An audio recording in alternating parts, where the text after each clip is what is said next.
இங்க பாருங்க, இதுதான் நாட்டு கத்திரிக்காய். நம்ம ஊர்ல இந்த பச்சை கத்திரிக்காய்ன்னு சொல்லுவாங்க. இது வந்து நான் பக்கத்துல மேல்கூடல்னு ஒரு ஊர் இருக்கு. சைக்கிள் எடுத்துன்னு போவோம். அப்பெல்லாம் சைக்கிள் தான் எடுத்துன்னு போயிட்டு கடைக்கு வாங்கிட்டு வருவார். அது வந்து எப்படின்னா, அப்ப பறிக்கிறதுக்கு ஆள் கிடைக்க மாட்டாங்க. நாமளே போய் தோட்டத்துல பறிச்சு 1 கிலோ 5 ரூபான்னு கொடுப்பாரு இந்த நாட்டு கத்திரிக்காய்.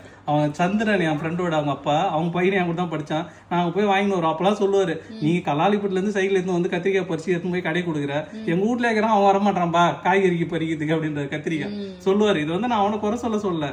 ஏன்னா நம்மளுக்கு அப்ப அந்த தேவை இருந்தது. நம்ம போய் கத்திரிக்காய் பறிச்சு எடுத்து வந்து கடையில வித்தாதான் ஒரு 2 ரூபா கிடைக்கும். எங்களுக்கு 2 ரூபா வச்சு கொடுப்பாங்க கூட. 1 ரூபா 2 ரூபா தான் கிடைக்கும் 1 கிலோவுக்கு. அதை போய் அந்த அவ்வளவு தூரம் 5 கிலோமீட்டர் கீழ் என்னது மேல்கூடலூர் 4 இருந்து 5 கிலோமீட்டர் இருக்கும். அதுவும் வந்து அந்த கைனி உள்ள போனோம். அது ஒரு 1 கிலோமீட்டர் போனோம் ஓட வழியா. போய் தான் அந்த கத்திரிக்காய் பர்சன் வருவான். நாட்டு கத்திரிக்காய் இன்னும் வந்து மனசுல இருக்குது. அவங்க என்ன பார்த்தாங்கன்னா, இந்த வீடியோ பார்த்தோன்னா கண்டிப்பா அவங்க வந்து சொல்லுவாங்க, பரவாயில்லப்பா இவ்வளவு நாள் நீ மறக்காம இருக்கப்பா அந்த விஷயத்தன்ட்டு. அவங்க வீட்டுல என்னென்ன கிடைக்குன்னா, பாவக்காய் கிடைக்கும், புடலங்காய் கிடைக்கும். அப்படியே தோட்டம் தொங்கும் ஃபுல்லா பாவக்காய்.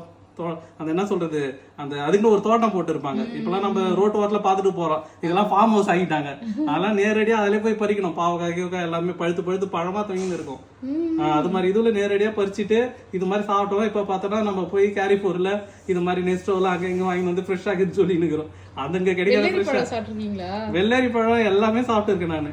வெள்ளரி பழத்தை என்ன சொல்ற சொல்லு. நான் ஒண்ணு சொல்ல, வெள்ளரி பழம் செம்மையா இருக்கும். ஆமா, வெள்ளரி பழம் அப்படியே மாவு மாதிரி இருக்கும். சூப்பரா இருக்கும் மாவு, நல்லா சூப்பரா இருக்கும். வெள்ளரி பழம் நல்லா இருக்கும். அது இல்லாம வந்து அந்த காய் பேர்லாம் எனக்கு மறந்துச்சு. வெள்ளரி பழம் மாதிரியே இருக்கும். அது இந்த சுக்கங்காய் இருக்குல்ல, ஒரு சில பேர் சுக்கங்காய் கூட சாப்பிடுவாங்க பழுத்துனா. சுக்கங்கான்னு சொல்லுவோம் நாங்க. நீங்க கோவக்காய் சொல்றீங்கல்ல, கோவக்காய் மாதிரி சுக்கங்காய். அப்பா சுக்கங்காய் வத்தெல்லாம் போட்டு வச்சிருப்பாரு. நம்ம கூட எதாவது சாப்பிட்டோம். சுக்கங்காய் பழம் பழுக்கும். பழைய சாப்பாடு வத்தலுக்கு வச்சு சாப்பிடுவாங்க. அது வேற லெவல் காம்பினேஷன். நிறைய பேர் வந்து பழைய கஞ்சி சின்ன வெங்காயம் சொல்லுவாங்க. எங்க சைட்ல எல்லாம் பழைய சோறுக்கு சுக்கங்காய் வத்தல் தான் சாப்பிடுவாங்க. எண்ணெயில போட்டு வறுத்து அந்த காம்பினேஷன் வேற லெவல்ல இருக்கும். யாராவது சுக்கங்காய் வித்து பழைய கஞ்சியோட எங்க ஏரியாவில் சாப்பிட்டீங்கன்னா கமெண்ட்ல சொல்லுங்க. அது வேற லெவல்ல இருக்கும். தரமான ஒரு காம்பினேஷன் அது. ஆமா, அதே மாதிரி நிறைய பேர் வந்து மோர் வத்தல் வச்சு சாப்பிடுவாங்க. மோர் வத்தல் நல்லா இருக்கும். சரி, ஒரு சில பேர் பாத்தீங்கன்னா சின்ன வெங்காயம், அப்புறம் ஊறக்காய். அதாவது எப்படின்னா, அப்பெல்லாம் எங்க ஆயா இருக்கிறப்ப அம்மியில வச்சு அரைப்பாங்க. அந்த என்ன சொல்றது, தேங்காய், அது இல்லாம இந்த பருப்பு, கடலை பருப்பு, இந்த பருப்பு, அப்பெல்லாம் வந்து இந்த காராமணி, இந்த பருப்புலாம் கிடைக்கும். காராமணி, பில்பாசரை, இதை எல்லாத்தையுமே வந்து எடுத்து வறுத்துட்டு அது கூட கொஞ்சம் 2 காஞ்ச மிளகாய், கொஞ்சம் இஞ்சி, இது மாதிரி தேவையான போட்டுட்டு அரைச்சி அப்படியே ஒரு தொக்கா இவ்வளவு பெருசா ஒரு உருண்டை எடுத்துட்டு வருவாங்க. அப்படி தொட்டு சாப்பிட்டோம்னா அப்படியே கூழ்லாம் சல்லுன்னு போயின்னு இருக்கும். உள்ள சொம்பா குடிப்பேன் நான் கூழ். இப்பெல்லாம் பார்த்தா கூழ் வந்து என்ன சொல்றது, எக்ஸ்போல வர மாதிரி ஆயிடுச்சு. பார்த்தோன்னா கம்மங்கூழ் வச்சிருக்கோம், இது வச்சிருக்கோம், மில்லட் வச்சிருக்கேன்னு எக்ஸ்போல காமிச்சிட்டு இருக்கிறாங்க. நாங்களாம் கூழ் கூட சொம்பா குடிச்ச உடம்பு இது கூழ்.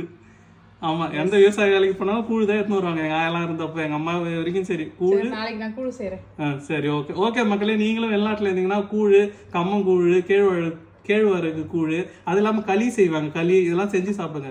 அதெல்லாம் வந்து ஹாஸ்பிட்டலுக்கே போகிறதுக்கு ஒரு மெயினான ரீசன் அந்த காலத்துல இதுதான். எங்க ஆயாலாம் ஹாஸ்பிட்டலுக்கே போகல. கடைசி காலத்துல தான் வந்து ஊசிலாம் போட்டோமே நாங்க.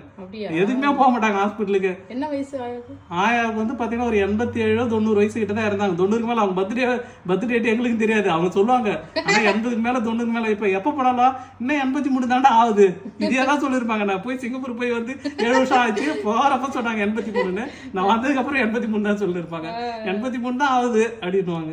நல்லா இருக்கும். செங்கேனி ஆயா எங்க ஆயா பேரு. எங்க அம்மாவை பெற்றவங்க. ஓகேங்களா, எங்க அப்பாவை பெற்றவங்க பேர் வந்து எனக்கே மறந்து. ஆயாவுக்கு எத்தனை பசங்க? ஆயாவுக்கு வந்து எத்தனை பசங்க தெரியுமா? எனக்கு தெரிஞ்ச சின்ன மாமா, பெரிய மாமா, பெரியம்மா, 2 பெரியம்மா, அதுக்கப்புறம் 2 பெரியம்மாவா, சின்ன அம்மா, எங்க அம்மா, மொத்தம் 9 பேர் போல எங்க ஆயாவுக்கு பிறந்தவங்க. 9 பசங்க ஆயாவுக்கு. அதுல நடுவுல மேபி 1-2 குழந்தைலாம் இறந்துச்சு. நாங்க அதெல்லாம் கணக்குல கிடையாது. இருக்கிறவங்களே எனக்கு தெரிஞ்சு எங்க அம்மா, சின்ன அம்மா, சின்ன மாமா, பெரிய மாமா, 2 பெரியம்மா, இவ்வளவு பேர் எங்க ஆயாவுக்கு. எத்தனை பேர்? 6 பேர். அதுல ஒரு 3 இறந்துட்டுன்னு சொன்னாங்க குழந்தை. நடுவுல 9 குழந்தை எங்க ஆயாவுக்குன்னு சொன்னாங்க. ஆனா படிக்கல, எங்கேயும் போகல, எந்த ஹாஸ்பிட்டலுக்கும் போகல. இப்பதான் ஆகும்னா சிசேரியன்னு ஹாஸ்பிட்டலுக்கு போயிடறாங்க. ஒரு குழந்தை பேத்துட்டு அதுக்கப்புறம் குழந்தை பிறகு மாதிரி கேட்டா வந்து உடம்பு அப்படி ஆயிடுச்சுமா, நீ அவ்வளவு மெடிசன் சாப்பிட்டா. அவ்வளவு மெடிசன் சாப்பிட்றமே, அப்புறம் ஏன் சிசேரியன் பண்றாங்கன்னு தெரியல. இப்போ வந்து ஆந்திராவில் வந்து ஒரு இது போட்டிருக்காரு சந்திரபாபு நாயுடு. என்னன்னா, நிறைய சிசேரியன் வந்து பர்பஸா பண்றீங்க, இதை வந்து தவிர்க்கப்படணும்னு சொல்லியிருக்காரு. எங்க அமைச்சரவையில சொல்லியிருக்காரு. அதான் நாடாளுமன்றத்துல அவாய்ட் பண்ணோம். அதாவது தவிர்க்க முடியாத சூழ்நிலையில சிசேரியன் பண்ணுங்க, அது ஒன்றும் பிரச்சனை இல்லை, ஆனா பர்பஸா பண்ணாதீங்கன்னு சொல்லியிருக்காரு. அது ஆந்திராவோட முதலமைச்சர். நிரூபண சிசேரியன். ஓகே, நிரூபண சிசேரியன் தான். ஓகே மக்கள்.